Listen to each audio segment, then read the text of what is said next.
Assalomu alaykum qadrli tomoshabinlarim. Bugun juda muhim, ayni damda ko'pchilikni tashvishga solayotgan bir mavzuni atroflicha muhokama qilamiz. Hamma gapirayotgan, ammo to'liq tushunilmayotgan bir yangilik bor. Karta o'tkazmalariga 23% soliq solinishi tasdiqlandi degan xabarlar internetda va ijtimoiy tarmoqlarda g'ovur-g'uvur bo'lib yuribdi. Bu xabar haqiqatan ham tasdiqlanganmi? Kimlar bu soliqni to'lashi kerak va eng muhimi, kimlarga pullari qaytariladi? Ushbu savollarga bugun iloji boricha aniq va tushunarli qilib javob beraman. Bu mavzu har biringizga taalluqli bo'lishi mumkin. Chunki hozirgi kunda kartdan kartaga pul o'tkazish kundalik hayotimizning ajralmas qismiga aylangan. Agar siz ushbu videoni oxirigacha diqqat bilan tinglasangiz, qanday xavflardan qochishingiz va qanday qilib qoni qochishingiz bilan o'z moliyaviy ishlaringizni tartibga solishingiz mumkinligini bilib olasiz. Shuning uchun hoziroq kanalimizga obuna bo'lishni va ushbu videoga like bosishni unutmang. Zero bu sizning foydangizga xizmat qiladi. Muammoning mohiyati, avvallari va hozir nima o'zgardi? Keling, avvalo karta o'tkazmalari bo'yicha avval qanday tartib bor edi va hozir nima tubdan o'zgardi? Shuni aniqlab olaylik. O'zbekistonda jismoniy shaxslarning karta o'tkazmalari uzoq vaqt davomida asosan nazoratsiz qolib kelgan edi. Ya'ni siz bir kartadan boshqa kartaga pul o'tkazganingizda bu ko'pincha do'stlar o'rtasidagi qarzni qaytarish, oila a'zolariga yordam berish yoki oddiy xaridlar uchun to'lov sifatida qabul qilinardi. Davlat asosan yirik miqdordagi shubhali operatsiyalarga e'tibor qaratardi, ammo kichik va o'rta miqdordagi muntazam o'tkazmalar jiddiy nazoratga olinmasdi. Bu holat ko'plab tadbirkorlar, ayniqsa kichik biznes egalari va frilanserlar uchun soliqdan qochishning qulay yo'li bo'lib xizmat qildi.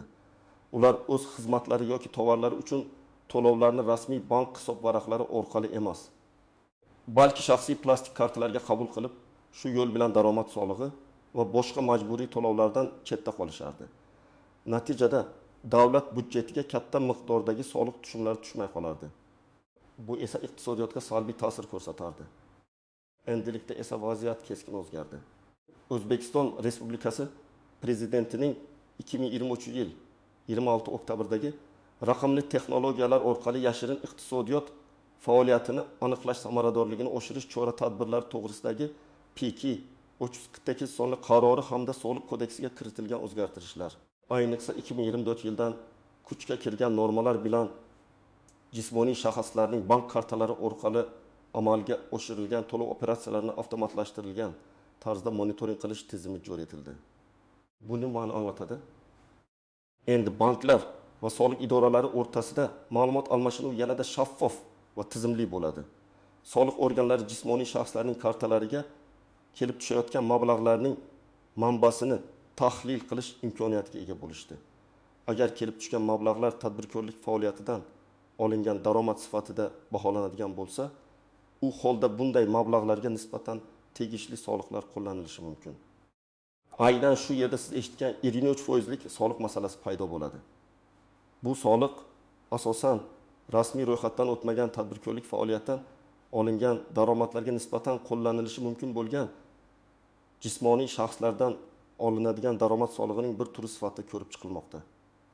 Shu sababli bu o'zgarishlar barcha uchun, ayniqsa karta orqali muntazam ravishda pul qabul qiladigan har bir inson juda muhimdir. Asosiy qism irin.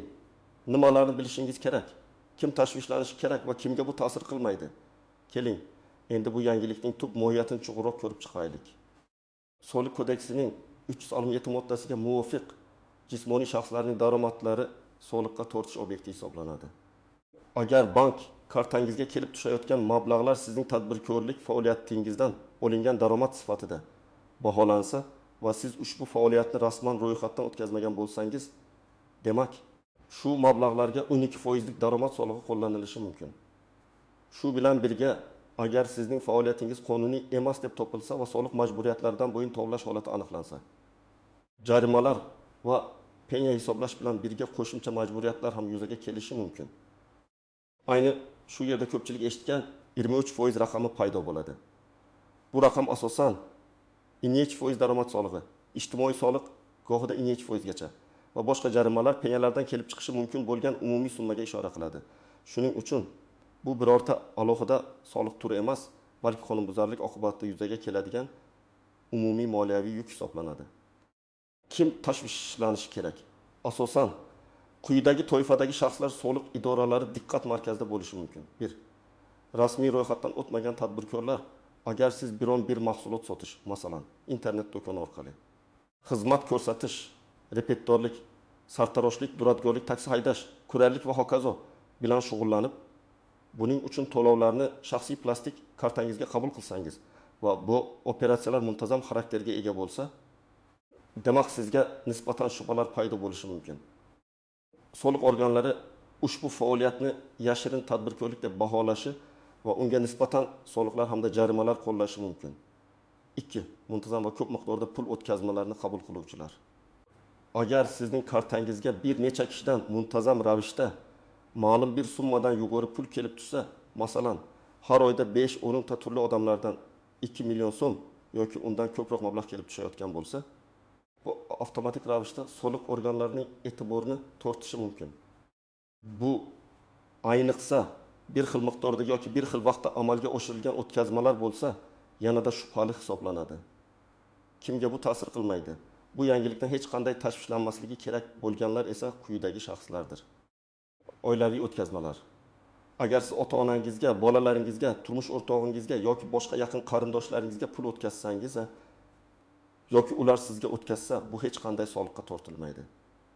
Masalan, onangizning kartasiga oyiga bir necha marta 500 ming so'mdan 20 million so'mgacha pul jo'natishingiz yoki talaba farzandingizga stipendiya puli yetmaganda ertalab nonushta uchun 500 ming so'm tashlab berishingiz mutlaqo xavfsiz. 2. Qarzni qaytarish. Agar siz do'stingizdan, hamkasbingizdan yoki tanishingizdan qarz olgan bo'lsangiz va uni karta orqali qaytarsangiz, bu ham soliqqa tortilmaydi. Bunda eng muhimi qarz berish va olish vaqtini tasdiqlovchi dalillar, masalan, yozma tilxat, xabar yozishmalar, bank o'tkazmasining izohida qarzni qaytarish deb yozish bo'lishi kerak. 3. Hadya va sovg'alar, tug'ilgan kun, to'y yoki boshqa bayramlar munosabati bilan do'stlaringiz yoki qarindoshlaringizdan karta orqali sovg'a tarzida pul qabul qilsangiz, bu ham soliqqa tortilmaydi. Masalan, to'yingiz kuni o'rtog'ingiz sizga 1 million so'm pul sovg'a qilib kartangizga o'tkazdi. Bu holda soliq paydo bo'lmaydi. 4. Ish haqi, pensiya, stipendiya va nafaqalar, rasmiy ish joyingizdan o'tkaziladigan ish haqi, davlat tomonidan to'lanadigan pensiya, stipendiya, ijtimoiy nafaqalar va boshqa rasmiy to'lovlar soliq organlari tomonidan soliqqa tortilmaydi. Chunki bu mablag'lar allaqachon tegishli soliqqa tortilgan yoki soliqdan ozod qilingan hisoblanadi. 5. Mulkni sotishdan olingan daromad. Masalan, siz shaxsiy avtomobilingizni sotsangiz va uning pulini kartangizga qabul qilsangiz, bu ham soliqqa tortilmaydi. Agar bu faoliyat muntazam xarakterga ega bo'lmasa va siz avtosalon egasi bo'lmasangiz. Lekin bu yerda albatta shartnoma mavjud bo'lishi shart. Keling, bir nechta aniq real misollarni ko'rib chiqamiz. Raqamlar bilan misol bir soliqqa tortilishi mumkin bo'lgan holat. Farangiz ismli qiz uyda turib, ijtimoiy tarmoqlarda o'zining qo'l mehnati mahsulotlarini, zargarlik buyumlarini sotadi. U o'zining biznesini rasman ro'yxatga o'tkazmagan. Har kuni uning payme yoki klik kartasiga 5-10 ta har xil odamlardan kichik miqdorda. Masalan, har bir xariddan 5 ming so'mdan 3 ming so'mgacha pul kelib tushadi. Oyiga jami 5 million so'mdan 15 million so'mgacha mablag' yig'iladi. Bu mablag'lar muntazam ravishda kelib tushayotganligi va har xil odamlardan ekanligi sababli soliq organlari buni tadbirkorlik faoliyatidan olingan daromad deb baholashi mumkin. Agar farangiz o'z faoliyatini ro'yxatdan o'tkazmagan bo'lsa, uning daromadidan jismoniy shaxslardan olinadigan daromad solig'i va qo'shimcha ijtimoiy soliq go'yida bargacha undirilishi mumkin. Agar bu faoliyatni yashirish maqsadida qilingan deb topilsa, soliq kodeksining 220 moddasiga asosan yashirilgan daromadlar uchun jarima va penya hisoblanishi mumkin.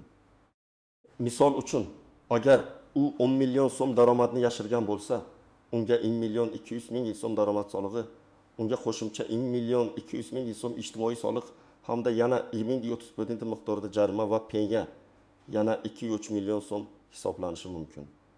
Natijada u umumiy daromadining deyarli 2% yo'qotishi mumkin. Misol soliqqa tortilmaydigan holat. Javohir Toshkentda talaba. Uning ota-onasi har oy uning kartasiga 2 million so'm o'tkazib turadi. Ba'zan uning amakisi tug'ilgan kuniga 500 ming so'm, do'sti esa o'tgan oy olgan qarzini 300 ming so'm qilib qaytardi. Bu mablag'lar turli manbalardan bo'lsa-da, ularning har biri aniq maqsadga ega: yordam, sovg'a, qarzni qaytarish va muntazam tadbirkorlik faoliyatidan olingan daromad emas. Bu holatda javohirga hech qanday soliq qo'llanilmaydi. Chunki bu o'tkazmalar oilaviy, do'stona munosabatlar doirasida amalga oshirilgan shaxsiy xarakterdagi o'tkazmalar hisoblanadi. Misol 3. Kulrang hudud tushuntirish talab qilinadigan holat. Qosimjon o'zining kvartirasini ijaraga bergan. Ijarachi har oy uning kartasiga 3 million so'm o'tkazadi. Agar Qosimjon o'zining ijaraga berish faoliyatini rasman ro'yxatdan o'tkazmagan bo'lsa, masalan, yuridik shaxs sifatida yoki yakka tartibdagi tadbirkor sifatida bu daromad soliqqa tortilishi mumkin. Chunki ijara daromadi Soliq kodeksida alohida belgilangan daromad turidir. Agar Qosimjon ijarani rasmiylashtirib, o'zini o'zi band qilgan shaxs sifatida ro'yxatdan o'tkazsa va har oy shartnoma bo'yicha belgilangan miqdorda ijara to'lovini olayotgan bo'lsa, u belgilangan tartibda soliq to'laydi. Masalan, o'zini o'zi band qilgan shaxslar uchun yillik qat'iy soliq summasi. Ammo agar u faoliyatini rasmiylashtirmagan bo'lsa, uning kartasiga muntazam ravishda kelib tushayotgan 3 million so'm soliq organlari uchun savollar tug'diradi. Bu holda ham yuqorida aytilgan eng ikki bandlik daromad solig'i va boshqa jarimalar qo'llanishi ehtimoli bor. Asosiy qism 2 qoidalarning istisnolari, tuzoqlar va noaniq nuanslar. Bu yerda diqqat qilishimiz kerak bo'lgan ba'zi muhim istisnolar, tuzoqlar va avvalga sezilmasligi mumkin bo'lgan nozik jihatlar mavjud. Birinchidan, pullarni monitoring qilishda to'lovlar chegarasi yoki kritik summa bormi? Ha, bor. Ammo u aniq belgilangan bir raqam emas, balki banklar va soliq organlari tomonidan o'rnatilgan ma'lum algoritmlar va mezonlarga asoslanadi. Masalan, agar sizning kartangizga bir oyda 10 tadan ortiq har xil jismoniy shaxslardan jami 5 million so'mdan ortiq mablag' kelib tushsa yoki bitta kishidan muntazam ravishda har xil summalarda, lekin umumiy hisobda yirik miqdorda mablag' tushsa, bu shubhali deb hisoblanishi mumkin. Banklar bunday operatsiyalarni soliq organlariga ma'lum qilishlari shart. Bu degani bir martalik yirik o'tkazma emas, balki muntazamlik, pul o'tkazuvchilar soni va umumiy miqdorning kombinatsiyasi muhim rol o'ynaydi. Misol uchun, bir martalik 20 million so'mlik avtomobil sotishdan tushgan to'lovdan ko'ra har kuni 20 ming so'mdan 200 ming so'mgacha bo'lgan ertalabki 15-20 mingta o'tkazmalar ko'proq e'tiborga molik bo'lishi mumkin. Chunki ikkinchisi muntazam tadbirkorlikka o'xshaydi. Ikkinchidan, o'zini o'zi band qilgan shaxslar va yakka tartibdagi tadbirkorlar, YTT. Bu toifadagi shaxslar uchun vaziyat qanday? Ularning mavqei ushbu qoidalar bilan qanday o'zaro ta'sir qiladi? O'zini o'zi band qilgan shaxslar, masalan, duradgorlar, repetitorlar, taksichilar, sartaroshlar, dizaynerlar va yatlar qonuniy ravishda o'z faoliyatlarini amalga oshirayotgan bo'lsalar, ular belgilangan soliq tartibiga muvofiq to'lovlarni amalga oshiradilar.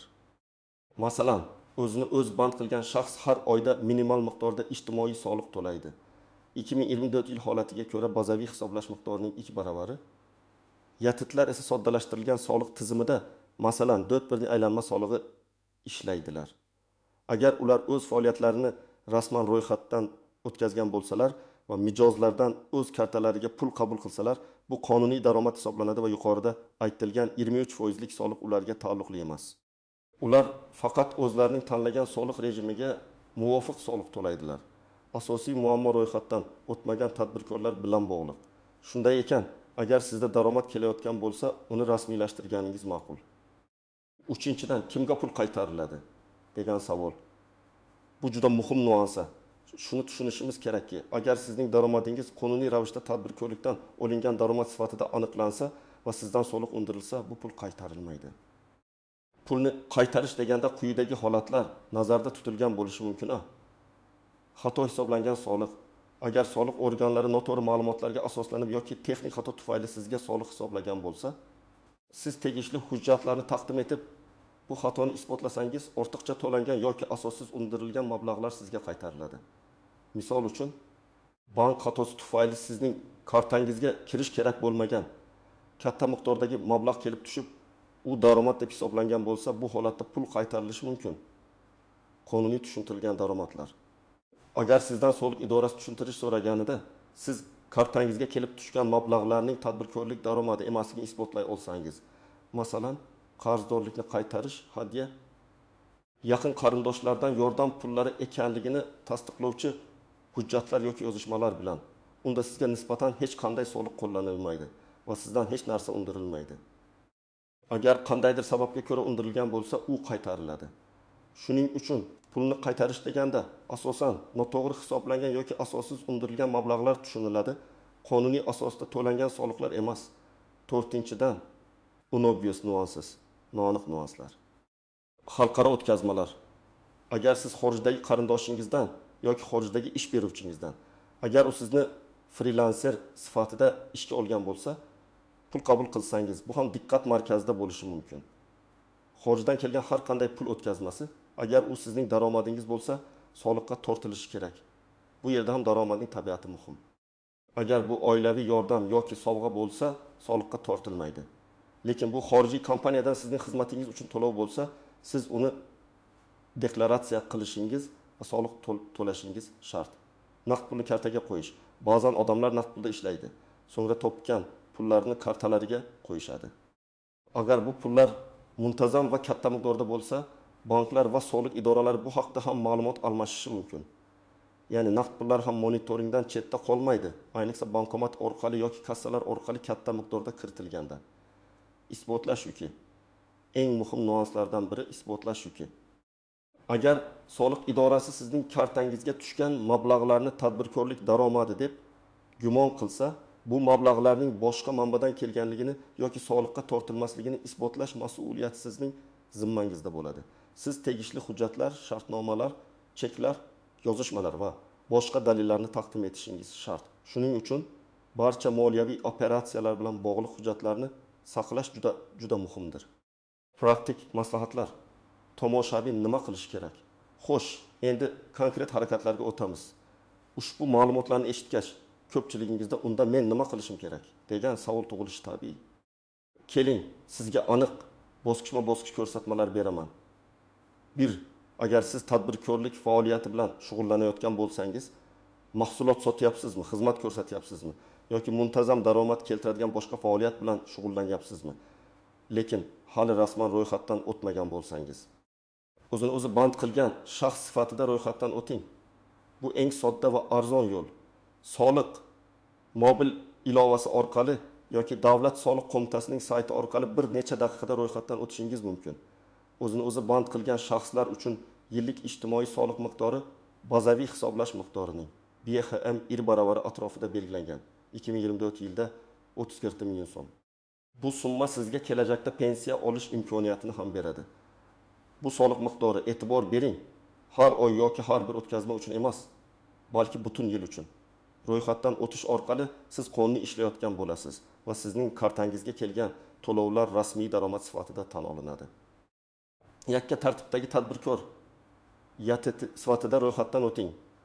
Agar sizning faoliyatingiz o'zi band qilish doirasidan chiqib ketsa yoki katta aylanmaga ega bo'lsa, YTT sifatida ro'yxatdan o'tish maqsadga muvofiq. Yatlar uchun soddalashtirilgan soliq tizimi mavjud. Masalan, aylanma solig'i 4%. Bu sizga ko'proq imkoniyatlar beradi. Masalan, ishchi yollash va yanada ishonchli holat yaratadi. Ro'yxatdan o'tish uchun davlat xizmatlari markaziga murojaat qilishingiz mumkin. 2.